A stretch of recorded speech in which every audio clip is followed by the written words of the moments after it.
আসসালামু আলাইকুম। পাকিস্তান তাদের নিজস্ব তৈরি JF-17 সাহায্যে ভূপাতিত করেছে ভারতের যুদ্ধ বিমান। আলোচনায় পাকিস্তানের কাছে থাকা চীনের HQ-B9 এয়ার ডিফেন্স সিস্টেম। রেফালে বিমান ভূপাতিত হওয়ায় শেয়ার বাজারে ধস ড্যাসল্ট রেফালে কোম্পানির। রেফালের বাজার হারানোর আশঙ্কায় ভারতের বিরুদ্ধে চরম ক্ষুব্ধ ফ্রান্স স্বীকার করেছে ভারতের অন্তত একটি রেফালে বিধ্বস্ত হয়েছে। মঙ্গলবার রাতের ঘটনায় আবারও প্রমাণিত হয়েছে সামরিক শক্তির দিক দিয়ে পাকিস্তানের বিপরীতে ভারত আসলে কাগজে বাঘ। পাকিস্তান পাল্টা আঘাত করলে পারমাণবিক যুদ্ধ গড়াতে পারে পরিস্থিতি মোকাবেলায় বাংলাদেশের উচিত সর্বোচ্চ প্রস্তুতি গ্রহণ। পাকিস্তান ও আন্তর্জাতিক বিভিন্ন গণমাধ্যমের খবরে বলা হয়েছে পাকিস্তান তাদের নিজস্ব তৈরি JF-17 ফাইটার জেটের মাধ্যমে ভূপাতিত করেছে ভারতের রেফালে সহ 5টি ফাইটার জেট। এছাড়াও অপর এক খবরে বলা হয়েছে চীনের তৈরি HQ-B9 এয়ার ডিফেন্স সিস্টেমের সাহায্যে পাকিস্তান ভূপাতিত করেছে ভারতের যুদ্ধ বিমান। পাকিস্তান আর্মি বা সরকারের পক্ষ থেকে এই বিষয়ে এখনও নির্দিষ্ট করে বলা হয়নি আসলে তারা কোনটির মাধ্যমে ভারতের যুদ্ধ বিমান ভূপাতিত করেছে মঙ্গলবার রাতে।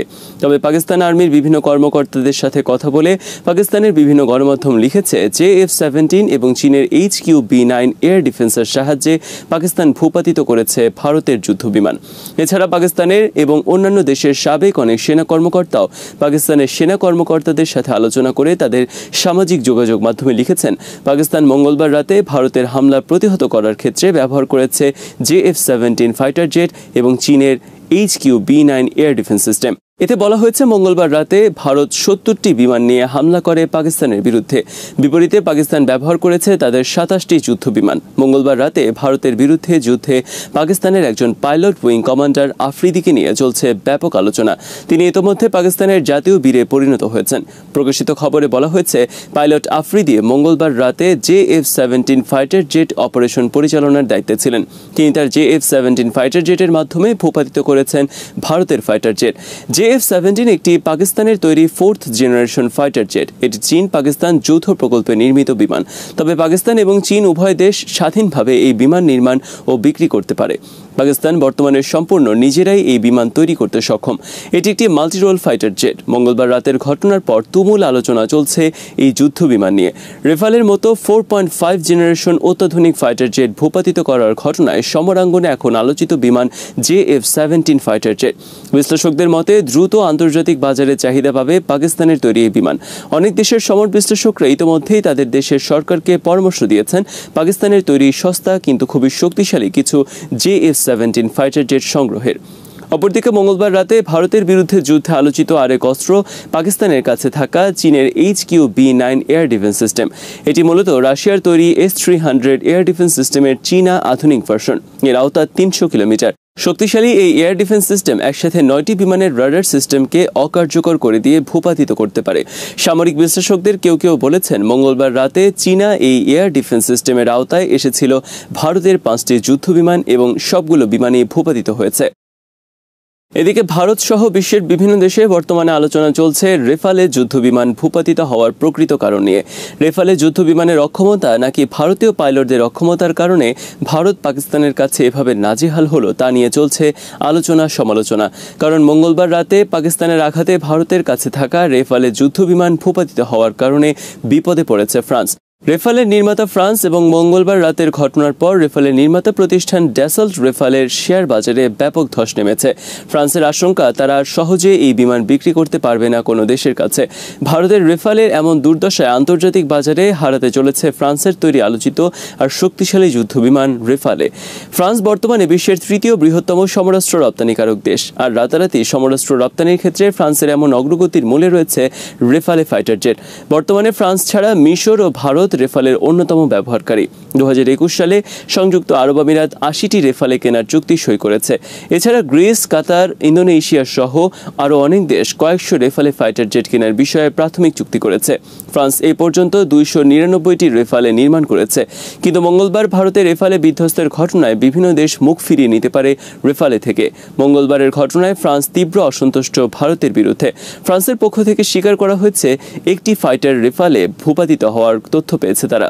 সামরিক বিশ্লেষকদের মতে একটি রেফালে ফাইটার জেটও যদি ভূপাতিত হয় তাহলে মঙ্গলবার রাতের যুদ্ধে পাকিস্তান জয়ী। কিন্তু ইতোমধ্যে ভারতের পক্ষ থেকে বার্তা সংস্থা রয়টার্সের কাছে স্বীকার করা হয়েছে কাশ্মীরে 3টি বিমান ভূপাতিত করা হয়েছে, কিন্তু ভারত এখনও গোপন করে চলছে তাদের যুদ্ধ বিমান ভূপাতিত হওয়ার খবর।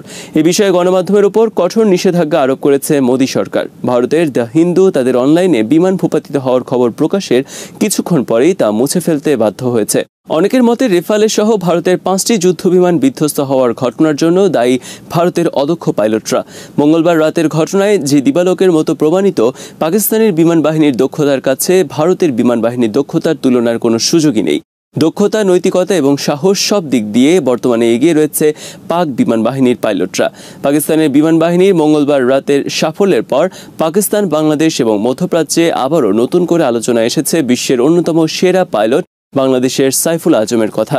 বাংলাদেশের এই বীর 1965 সালে পাকিস্তানের হয়ে ভারতের বিরুদ্ধে যুদ্ধে অংশ নিয়ে ভূপাতিত করেছিলেন একটি যুদ্ধবিমান। 1967 সালে জর্ডানের হয়ে যুদ্ধ করেছিলেন ইসরায়েলের বিরুদ্ধে। তখন একদিনে তিনি ভূপাতিত করেছিলেন ইসরায়েলের 4টি যুদ্ধবিমান। এরপর জর্ডান এবং ইরাক সরকার তাকে সামরিক উপদেষ্টা হিসেবে নিয়োগ দেয়।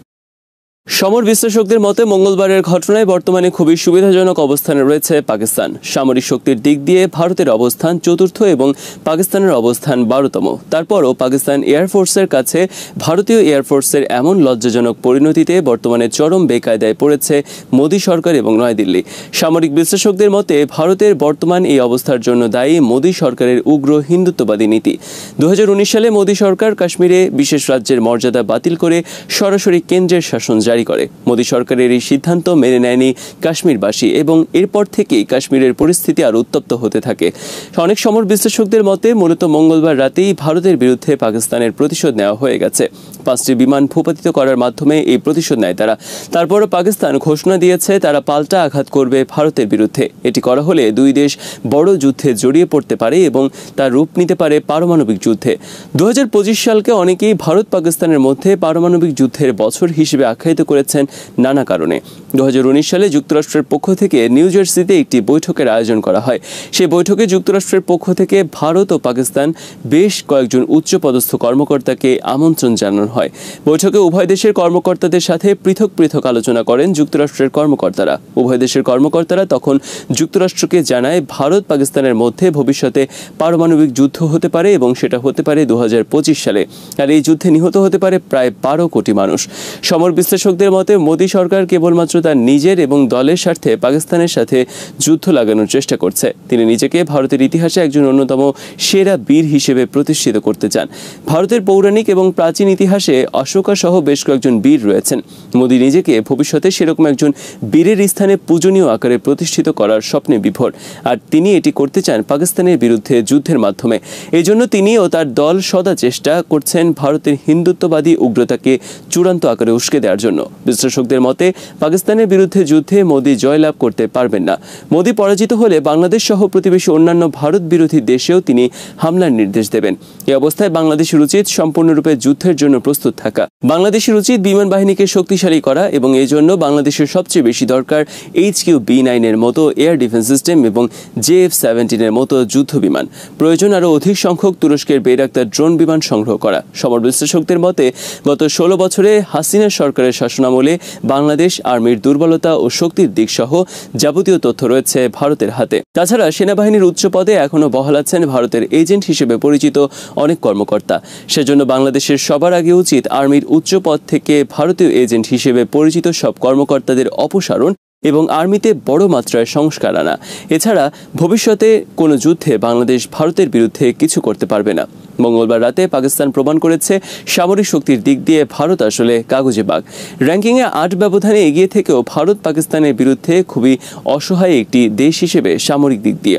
সুতরাং বাংলাদেশের সাথেও ভারতের সামরিক শক্তির ব্যবধান কাগজে কলমে যাই থাকুক না কেন, বাংলাদেশের উচিত সম্ভাব্য সব প্রতিকূল পরিস্থিতির সামনে রেখে যথাসম্ভব সাহসের সাথে মোকাবেলার প্রস্তুতি নেওয়া।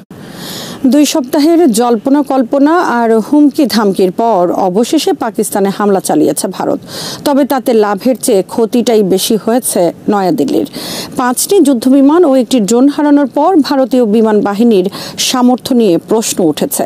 একদিকে নিরীহ বেসামরিক লোকদের উপর হামলা চালিয়ে হত্যা করা হয়েছে, আবার পাকিস্তানের পাল্টা আঘাতে গুনতে হয়েছে বিরাট লোকসান, যার ফলে মোদির গর্বের বেলুনও চুপসে গেছে।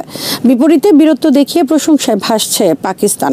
ফ্রান্সের তৈরি রাফালে ভারতীয় বিমান বাহিনীর সবচেয়ে আধুনিক ও উন্নত প্রযুক্তি সম্বলিত ফাইটার জেট। 2020 সালে ভারত প্রথম ব্যাচের 36টি রাফালে তাদের বহরে যুক্ত করে, যা পাকিস্তানের বিরুদ্ধে ভারতকে আকাশের লড়াইয়ে এগিয়ে রাখবে বলে মনে করা হচ্ছিল। সম্প্রতি তারা এই মডেলের আরও 26টি বিমান কেনার চুক্তি করেছে। রাফালে নিয়ে ভারতীয়দের গর্বের শেষ ছিল না। তারা দাবি করত এই বিমানের মোকাবেলা করার ক্ষমতা পাকিস্তানের নেই, কিন্তু ভারতের সেই দর্প চূর্ণ হতে খুব বেশি দিন লাগেনি।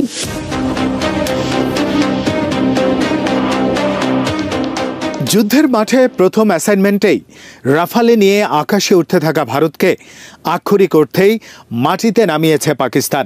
আকস্মিকভাবে পাকিস্তানে হামলা চালায় ভারতীয় বিমান বাহিনী।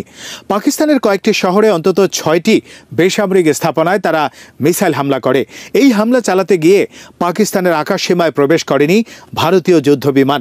তারা নিজেদের আকাশসীমা থেকেই টার্গেট করে পাকিস্তানি স্থাপনাকে। আঘাত টের পেয়ে দ্রুত পাল্টা পদক্ষেপ নেয় পাকিস্তানের বিমান বাহিনী। তারাও এক ঝাঁক ফাইটার জেট আকাশে ওড়ায়। এ সময় ভারতের আকাশসীমায় উঠতে থাকা বিমানগুলো লক্ষ্য করে মিসাইল ছোড়ে পাকিস্তানি বিমান, যার ফলাফল হিসেবে 5টি ভারতীয় যুদ্ধ বিমান ভূপাতিত করার দাবি করেছে ইসলামাবাদ।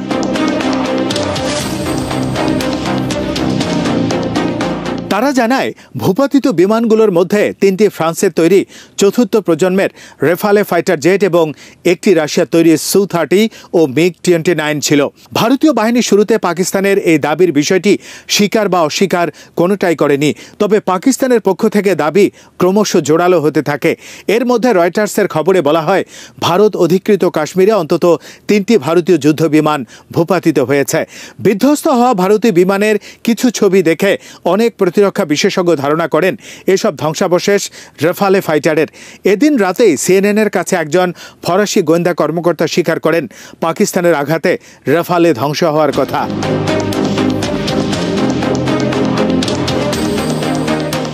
সংখ্যায় যে কয়টি হোক, শত্রুপক্ষের গোলার আঘাতে রাফালে ফাইটার জেট ধ্বংস হওয়া একটি বড় ঘটনা। কারণ শুধু ভারত নয়, খোদ ফ্রান্সও তাদের এই সর্বাধুনিক যুদ্ধবিমান নিয়ে গর্ব করে। 2 ইঞ্জিনের মাল্টিরোল রাফালে একই সাথে আকাশে শত্রুর বিমানের সাথে লড়াই এবং স্থলভাগের টার্গেটে আঘাত হানতে সক্ষম। ক্রুজ মিসাইল, লেজার গাইডেড বোমা ও 30 মিলিমিটার কামান রয়েছে এই ফাইটার জেটে। 10 টন ওজনের বিমানটি যে কোনো আবহাওয়ায় কার্যকর লড়াই করতে পারে। তবে ভারতের হয়ে লড়াইয়ে নেমে প্রথমেই ভূপাতিত হওয়া বিমানটির নির্মাতা ও ব্যবহারকারীদের জন্য বিব্রতকর পরিস্থিতির সৃষ্টি করবে নিঃসন্দেহে। মধ্যরাতে হঠাৎ করেই পাকিস্তানে আক্রমণ শুরু করে ভারতীয় বিমান বাহিনী। একযোগে কয়েকটি ফ্রন্টে হামলা চালায় তারা। তবে হামলার সবগুলো টার্গেট ছিল বেসামরিক স্থাপনা। টার্গেটের মধ্যে অন্তত 2টি মসজিদও ছিল। আর এই হামলায় প্রাণ হারিয়েছেন 31 জন, যাদের মধ্যে শিশুও রয়েছে। বলা বাহুল্য যে নিহতরা সবাই বেসামরিক নাগরিক, কারণ ভারত কোনো সামরিক স্থাপনায় হামলা চালায়নি।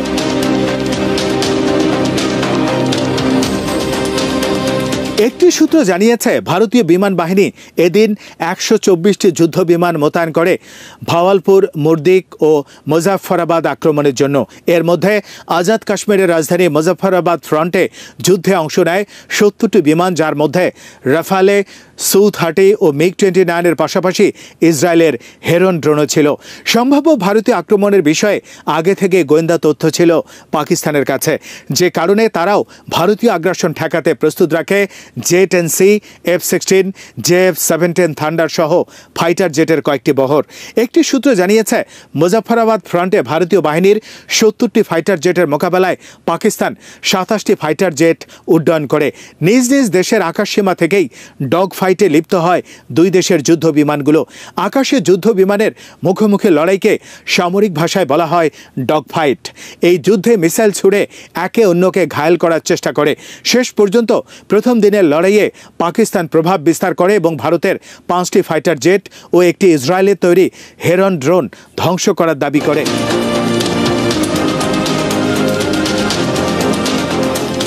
অনেক বিশ্লেষক মনে করছেন পাকিস্তানে ভারতের এই হামলা ছিল সম্পূর্ণ খামখেয়ালি ও আগ্রাসী আচরণ। কারণ যে পেহেলগাম হামলার অজুহাতে পাকিস্তানের উপর ভারত হামলা চালিয়েছে সেই হামলার সাথে পাকিস্তানের কোনো সম্পর্ক তারা প্রমাণ করতে পারেনি। পাকিস্তান শুরু থেকেই এই হামলার সাথে সংযোগ অস্বীকার করেছে এবং নিরপেক্ষ তদন্তের আহ্বান জানিয়েছে, কিন্তু ভারতের পক্ষ থেকে নিরপেক্ষ তদন্তের কোনো উদ্যোগ নেওয়া হয়নি, যে কারণে নরেন্দ্র মোদী পাকিস্তান বিরোধিতাকে কাজে লাগিয়ে রাজনৈতিক সুবিধা নেয়ার চেষ্টা করেছেন এমন অভিযোগ উঠেছে। কারণ ভারতের রাজনীতিতে পাকিস্তান বিরোধী ইস্যু সবসময় একটি বড় ফ্যাক্টর হিসেবে কাজ করে।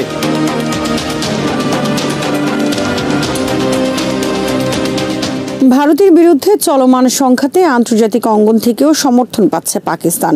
উত্তেজনাকর এই পরিস্থিতির মধ্যেই খবর বের হয়েছে পাকিস্তানকে সামরিক সরঞ্জাম পাঠিয়েছে তুরস্ক। এছাড়া তুরস্কের একটি যুদ্ধ জাহাজও এসেছে করাচি বন্দরে। চীন পাঠিয়েছে বিমান বিধ্বংসী PL-15 মিসাইল, যা ভারতের মাথা ব্যথার অন্যতম বড় কারণ হয়ে উঠেছে। পাকিস্তানের মিত্র দেশগুলোর মধ্যে ইন্দোনেশিয়া ও আজারবাইজানও ইসলামাবাদকে প্রকাশ্যে সমর্থন দিয়েছে। আরেক প্রতিবেশী ইরানের সাথে পাকিস্তানের রয়েছে সুসম্পর্ক। অন্যদিকে আন্তর্জাতিক অঙ্গন থেকে এখনও কোনো প্রকাশ্য সমর্থন পায়নি ভারত। তারা যুক্তরাষ্ট্রের দিকে সমর্থনের আশায় চেয়ে থাকলেও ওয়াশিংটন উভয় পক্ষকে শান্ত থাকার আহ্বান জানানো ছাড়া ভারতের পক্ষে কোনো রকম অবস্থান নেয়নি। রাশিয়া এই মুহূর্তে ইউক্রেন যুদ্ধে এতটাই ব্যস্ত যে তাদের জন্য কাউকে সাহায্য করা কঠিন। ভারতের আরেক গুরুত্বপূর্ণ মিত্র ইসরায়েলও এই মুহূর্তে কয়েকটি ফ্রন্টে যুদ্ধে ব্যস্ত, যে কারণে তারাও ভারতকে সহযোগিতা করার মতো অবস্থায় নেই। এছাড়া কোনো প্রতিবেশী দেশের সাথেও নয়াদিল্লির সম্পর্ক ভালো যাচ্ছে না। তাই ভারত অনেকটা একা হয়ে পড়েছে পাকিস্তানের বিরুদ্ধে এই লড়াইয়ে।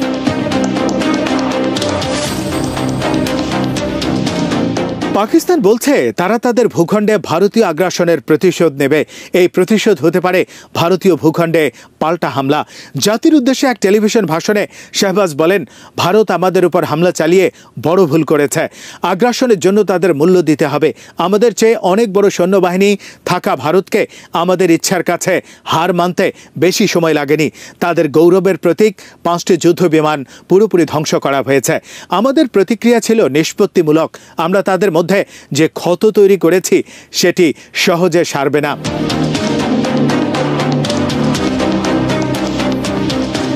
ভারতের হামলায় নিহতদের মধ্যে 7 বছরের একটি শিশু আছে উল্লেখ করে শাহবাজ বলেন, আমরা শহীদদের পরিবারের পাশে রয়েছি। যারা আহত হয়েছেন তাদের দ্রুত সুস্থতা কামনা করছি। আমরা ঘোষণা দিচ্ছি শহীদের প্রতি ফোঁটা রক্ত বিবেচনায় নেওয়া হবে।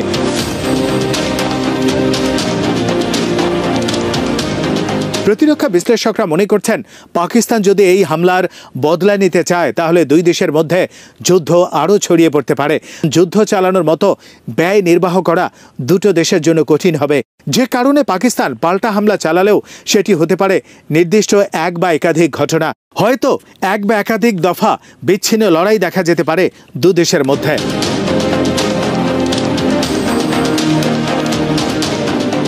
এর আগে 2019 সালেও পাকিস্তানে হামলা চালাতে গিয়ে ভারত 3টি ফাইটার জেট হারিয়েছিল। সেবার ভারতের একজন পাইলট ধরাও পড়েছিলেন পাকিস্তানের হাতে।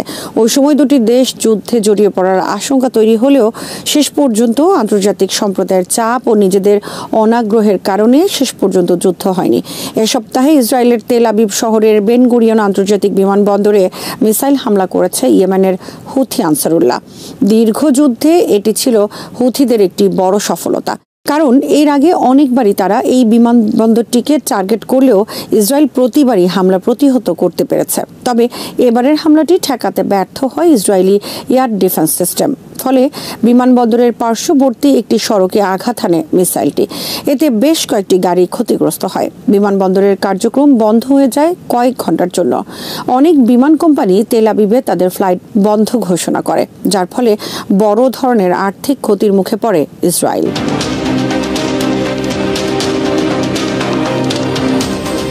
হামলার পরপরই ইসরায়েলের বেন গুরিয়ন আন্তর্জাতিক বিমানবন্দরে হুথিদের হামলার জবাব দেওয়ার প্রতিশ্রুতি দিয়েছেন দেশটির প্রধানমন্ত্রী বেঞ্জামিন নেতানিয়াহু। তিনি আরও বলেছেন, ইরানকেও এই হামলার পরিণতি ভোগ করতে হবে। এর একদিন পরে ইয়েমেনে হামলা চালায় ইসরায়েলি যুদ্ধ বিমান। অন্তত 20টি ফাইটার জেট ইয়েমেনের বিভিন্ন স্থাপনায় হামলা চালায়। এ সময় ফেলা হয় অর্ধশতাধিক বোমা।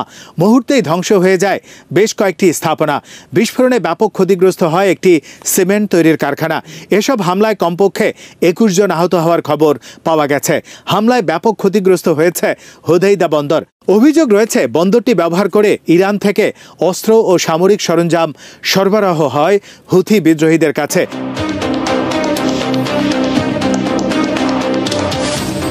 এদিকে পুরো গাজা উপত্যকা দখল করার একটি পরিকল্পনা নিয়েছে দখলদার রাষ্ট্র ইসরায়েল।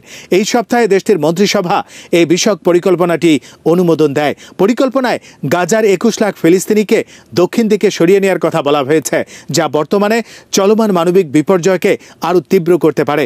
প্রধানমন্ত্রী বেঞ্জামিন নেতানিয়াহু এই পরিকল্পনাকে ভালো পরিকল্পনা বলে মন্তব্য করেছেন। তার মতে, এর মাধ্যমে হামাসকে পরাজিত করা এবং অবশিষ্ট পণবন্দীদের ফিরিয়ে আনা সম্ভব হবে।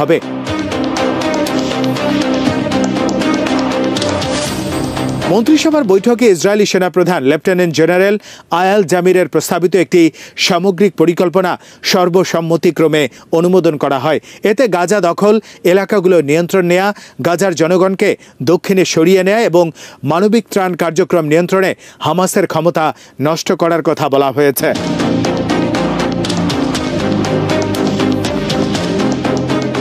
ইসরায়েলি গণমাধ্যমগুলো জানিয়েছে, এই পরিকল্পনা বাস্তবায়নে কয়েক মাস সময় লাগতে পারে। প্রথম ধাপে গাজার আরও এলাকা দখল এবং সীমান্ত জুড়ে বাফার জোন সম্প্রসারণের কথা বলা হয়েছে। এর মাধ্যমে হামাসের সঙ্গে যুদ্ধবিরতি ও পণবন্দি বিনিময় আলোচনায় ইসরায়েলের প্রভাব বাড়ানোর চেষ্টা চলবে। পাকিস্তান দাবি করেছে, পারমাণবিক অস্ত্রধারী প্রতিবেশী ভারতের আক্রমণের পাল্টা জবাব হিসেবে বুধবারের সীমান্তবর্তী সংঘর্ষে তারা উন্নত রাফালে জেট সহ ভারতের 5টি সামরিক বিমান ভূপাতিত করেছে। ভারত এখনও আনুষ্ঠানিকভাবে তাদের যুদ্ধ বিমান ভূপাতিত হওয়ার বিষয়টি নিশ্চিত করেনি। তবে স্থানীয় কর্মকর্তাদের উদ্ধৃত করে প্রকাশিত কিছু প্রতিবেদনে বলা হয়েছে, কয়েকটি বিমান ভারত শাসিত কাশ্মীরের দিকে ভেঙে পড়েছে। এই অবস্থায় নতুন করে নানা আলোচনা শুরু হয়েছে। বিশেষ করে পাকিস্তান কোন ধরনের সমরাস্ত্র বা ডিফেন্স সিস্টেম ব্যবহার করে সফল হয়েছে, নাকি চীনের দেয়া মিসাইল দিয়ে ভারতের উপর চড়াও হয়েছে, তা নিয়ে অনেকের প্রশ্ন রয়েছে। এ ব্যাপারে তথ্য থাকছে এবারের প্রতিবেদনে।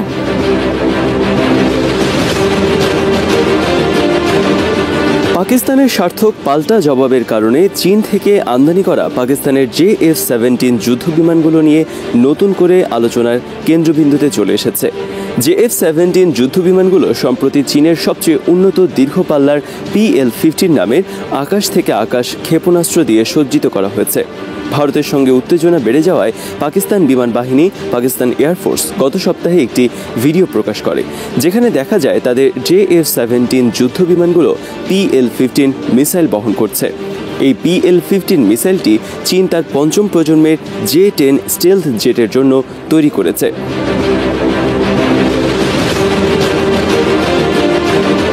যদি পাকিস্তান সত্যি PL-15 মিসাইল ব্যবহার করে ভারতীয় যুদ্ধবিমানে গুলি করে থাকে, তাহলে এটি হবে এই দীর্ঘপাল্লার ক্ষেপণাস্ত্রের প্রথমবারের মতো সরাসরি যুদ্ধক্ষেত্রে ব্যবহার। এমনটি জানিয়েছেন পাকিস্তান এয়ারফোর্সের সাবেক এয়ার কমোডোর এবং ফাইটার পাইলট খালিদ চিশতি। আরও বিস্ময়কর হলো, পাকিস্তান বিমান বাহিনী যে ছবি শেয়ার করেছে তাতে PL-15 মিসাইলের এমন একটি সংস্করণ দেখা গেছে যা চীনের নিজস্ব সেনাবাহিনীর জন্য নির্ধারিত এবং মোটেও রপ্তানির জন্য নয়। জানা গেছে এই সংস্করণটির রেঞ্জ রপ্তানি সংস্করণের মিসাইলের তুলনায় অনেক বেশি।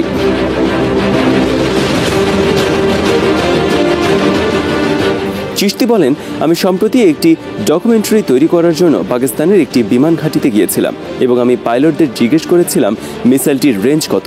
তারা বলেছিল 200 কিলোমিটারেরও বেশি। PL-15E মিসাইল হলো এই মিসাইলটির রপ্তানি সংস্করণ এবং এর রেঞ্জ 145 কিলোমিটার। এই ক্ষেপণাস্ত্রের পাল্লা ভারতের রেফালে জেটগুলোর বহন করা মিটিওর মিসাইলের চেয়েও অনেক বেশি।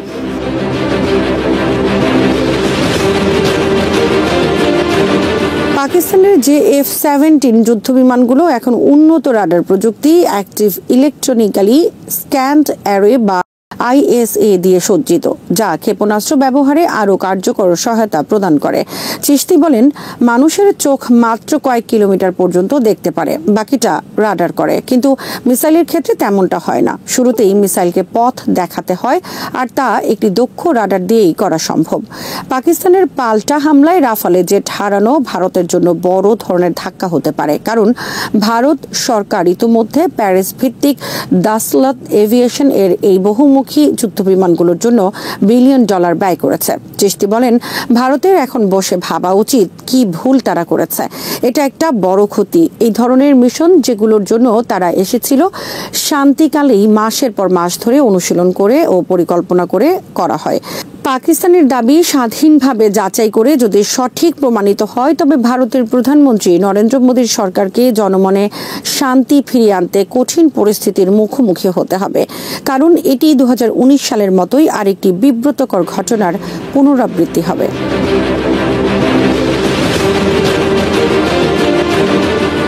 2019 সালের ফেব্রুয়ারিতে পাকিস্তান বিমান বাহিনী একটি ভারতীয় MiG-29 জেট গুলি করে ভূপাতিত করে এবং এর পাইলট অভিনন্দন বর্তমানকে আটক করে, যিনি পরে পাকিস্তানে অসংখ্য মানুষের মিমের বিষয় হয়ে ওঠেন। সেই সময় একটি পাকিস্তানি F-16 যুদ্ধবিমান একটি দীর্ঘ পাল্লার মিসাইল দিয়ে ভারতের MiG যুদ্ধবিমানগুলো ভূপাতিত করে। তখন ভারত দাবি করেছিল তারা একটি পাকিস্তানি F-16 গুলি করে নামিয়েছে, কিন্তু পরে মার্কিন কর্মকর্তারা নিশ্চিত করেন তারা পাকিস্তানের F-16 এর সংখ্যা গুণে দেখেছেন এবং সেখানে কোনো কমতি দেখতে পাননি।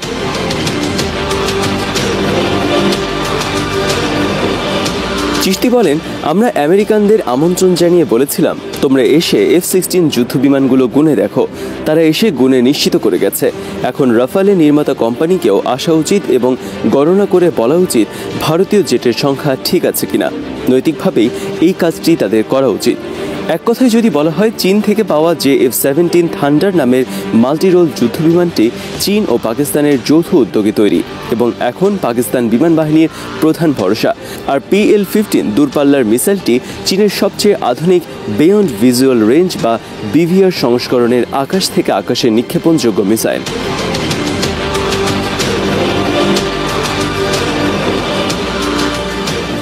যে F-17 এবং ব্লক 3 সংস্করণে চীনের AESA রাডার, যা টার্গেট শনাক্ত ও লক করার ক্ষেত্রে অনেক বেশি কার্যকর। এই সবগুলো প্রযুক্তি ও সমর কৌশল একই সাথে প্রয়োগ করার কারণে পাকিস্তান ভারতের উন্নত রাফালে বা Su-30 যুদ্ধবিমানকে মোকাবেলায় সক্ষম হয়েছে। 2019 সালের বালাকোট স্ট্রাইক এবং পরদিনের পাকিস্তানি বিমান বাহিনীর পাল্টা হামলা অপারেশন সুইফট রিটোর্ট থেকে জানা যায়, পাকিস্তান এমন প্রতিরোধমূলক হামলায় সক্ষমতা রাখে। ওই সময়েও একটি ভারতীয় MiG-21 পাকিস্তান ভূপাতিত করতে পেরেছিল। পাকিস্তানকে সমরাস্ত্র ও সমর প্রযুক্তি দেওয়ার পাশাপাশি চীন আন্তর্জাতিক মঞ্চে পাকিস্তানের পক্ষ অবলম্বন করে ভারতীয় আগ্রাসন নিয়ে আন্তর্জাতিক উদ্বেগ সৃষ্টি করতে পারে। ভারত যদি পাকিস্তানের বিরুদ্ধে যুদ্ধ জারি রাখে, চীন লাদাখ বা অরুণাচলে সামরিক চাপ সৃষ্টি করে ভারতের মনোযোগ বিভাজিত করতে পারে। তেমনটা হলে ভারতের জন্য নতুন করে কিছু সংকট সৃষ্টি হবে।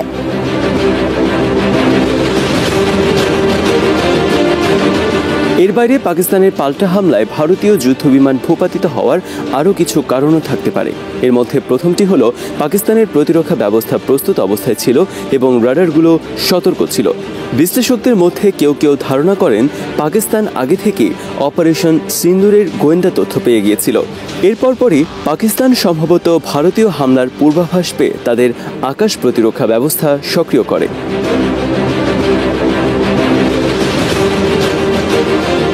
উন্নত রাডার ও নজরদারি প্রযুক্তির মাধ্যমে তারা ভারতীয় বিমানগুলোর গতিবিধি পর্যবেক্ষণ করে এবং সময় মতো প্রতিক্রিয়া জানায়। আগেভাগেই আক্রমণের পূর্বাভাস পাওয়ার কারণে পাকিস্তান সঠিক সময় ও সঠিক জায়গায় প্রতিরক্ষা প্রস্তুতি নিতে পারে। উন্নত রাডার, গোয়েন্দাবৃত্তি, নজরদারি এবং রিকগনিসেন্স ব্যবস্থার যথাযথ প্রয়োগ নিশ্চিত করার মাধ্যমে পাকিস্তান শত্রুর গতিবিধি পর্যবেক্ষণ করতে পেরেছে, আর তাই তাদের জন্য প্রতিরোধের প্রস্তুতি নেওয়া সহজ হয়ে গেছে।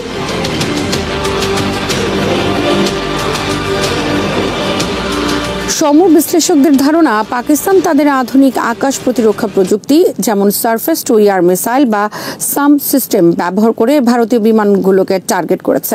এই প্রযুক্তির মাধ্যমে তারা প্রতিপক্ষের বিমানগুলোকে শনাক্ত করে এবং সফলভাবে ভূপাতিত করতে সক্ষম হয়।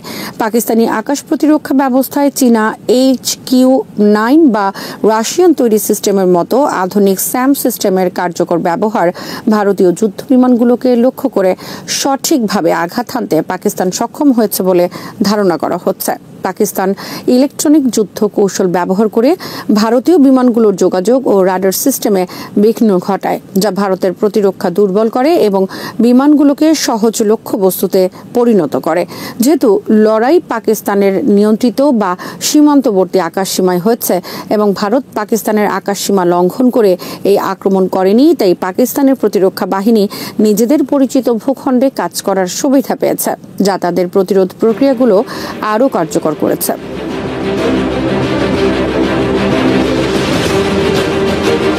কারো কারো মতে পাকিস্তানের বিমান বাহিনী, বিশেষ করে কমব্যাট এয়ার পেট্রোল স্কোয়াড, আগে থেকেই আকাশে তৎপর ছিল এবং প্রতিপক্ষের গতিবিধির জন্য প্রস্তুত ছিল।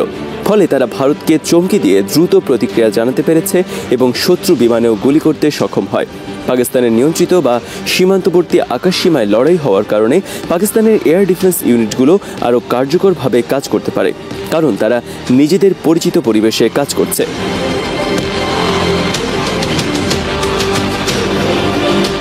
ভারত ফ্রান্সের দাসলত এভিয়েশনের কাছ থেকে রেফালে জেট কিনতে প্রায় $8 বিলিয়ন ব্যয় করেছে।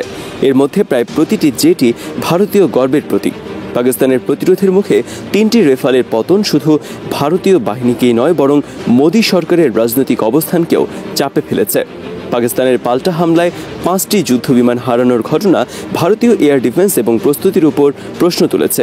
ভারতের ভেতরেই কথা উঠেছে যে ভারতের তথাকথিত অগ্রসরমান যুদ্ধনীতিতে নতুন করে পুনর্মূল্যায়ন করা প্রয়োজন।